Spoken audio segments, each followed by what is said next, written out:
August 1942. The humid jungles of Guadalcanal echoed with the sound of distant naval gunfire. The Japanese 17th Army believed they were facing another untrained American garrison, soft men from a nation that loved comfort more than war. But what awaited them were the United States Marines, men forged by brutal training, carrying a spirit that mirrored Japan's own warrior code. When Japanese scouts first clashed with Marine patrols near the Matanikau River, they were stunned. The Americans didn't retreat, they counterattacked. Even under artillery fire and swarms of mosquitoes, they fought with terrifying persistence. Lieutenant Colonel Ichiki's detachment launched a proud night assault, confident they would sweep the Americans into the sea. By dawn, the beach was littered with the bodies of nearly 800 Japanese soldiers. The Marines had stood firm, firing until their barrels glowed red. Captured diaries told the story of disbelief. These are not ordinary Americans. They fight like beasts. Even wounded, they do not stop. For the Japanese army, Guadalcanal became a nightmare. Their supply lines failed, malaria spread, and every night the Marines grew stronger. The Japanese had met a new kind of enemy, one who combined discipline with endless resources. By the time the final Japanese units withdrew in February 1943, many surviving officers admitted that the Marines were the most relentless enemy ever faced. Guadalcanal shattered Japan's myth of spiritual superiority. The Americans could fight and die with the same grim determination once believed unique to the samurai. November 1943. The sun rose over the atoll of Tarawa, and 35,000 Marines stared at a small island barely 3 miles wide.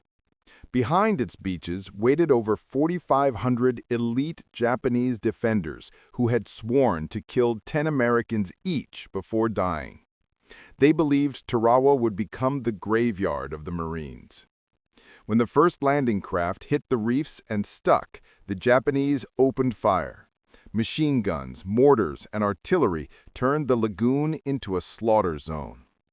Marines waded chest-deep through blood and seawater, dragging rifles above their heads. Yet they came, line after line, wave after wave. Japanese commanders watching from their bunkers couldn't believe it. Even under impossible odds, the Marines advanced. Flamethrowers cleared bunkers, grenades shattered pillboxes, and bayonets finished what bullets started. After 76 hours of brutal fighting, the island was silent. Only 17 Japanese soldiers survived to surrender. Captured reports described the horror. The enemy does not fear death. They move forward as if possessed.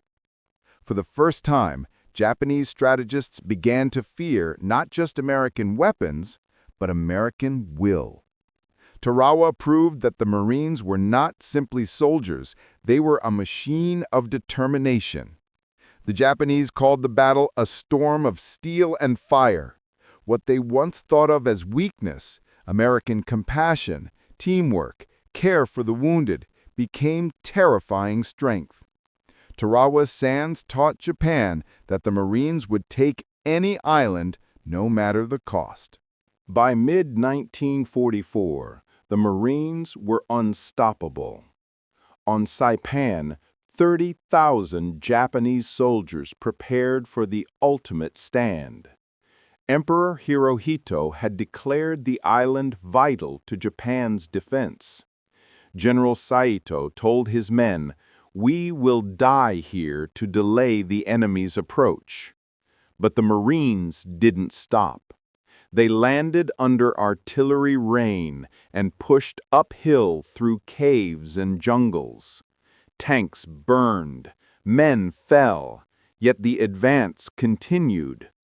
Each Japanese counterattack was met with overwhelming firepower.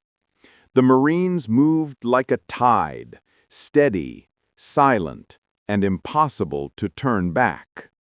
At Peleliu, the defenders tried a new tactic: deep cave systems designed for attrition warfare. They thought the heat and terrain would break the Marines, but it was the Japanese who broke. Marines fought for every ridge in temperatures over 45 degrees Celsius, dragging wounded comrades through coral and ash. Even the Japanese survivors wrote in their diaries, "They are not human, they are machines of flesh."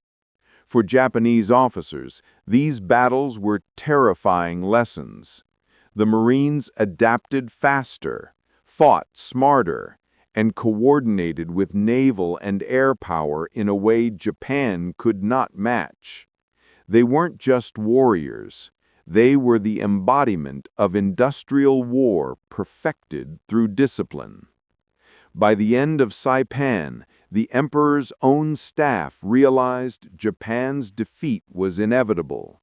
The Marines had not only taken the island, they had torn away Japan's defensive shield. February 1945. Iwo Jima, a volcanic fortress rising from the Pacific. 21,000 Japanese soldiers waited underground, commanded by General Tadamichi Kuribayashi, who knew defeat was certain but demanded honor in resistance. When the Marines landed, the island erupted. Artillery, machine guns, and mortars tore through the first waves. The black sand swallowed boots and blood alike. Yet the Marines advanced, foot by foot, yard by yard. Kuribayashi watched in disbelief as the Americans refused to yield. He wrote in his final message, "The enemy's courage is equal to ours. They fight with a ferocity beyond imagination." The fighting on Iwo Jima was personal, close, suffocating, and unending. Caves burned as flamethrowers roared. Grenades rolled into darkness. Men fought hand to hand in tunnels where sunlight never reached. When the smoke cleared, nearly every Japanese defender was dead. The Marines had lost almost 7,000 men, but they had proven unstoppable. Kuribayashi's last radio message was simple: "They are what we once claimed to be." Even Japan's most devoted warriors began to question everything they'd been taught. The Marines had matched and surpassed their will to fight. Okinawa was the last step before Japan itself. By April 1945, the Japanese command knew the Marines were coming again, and fear spread faster than gunfire.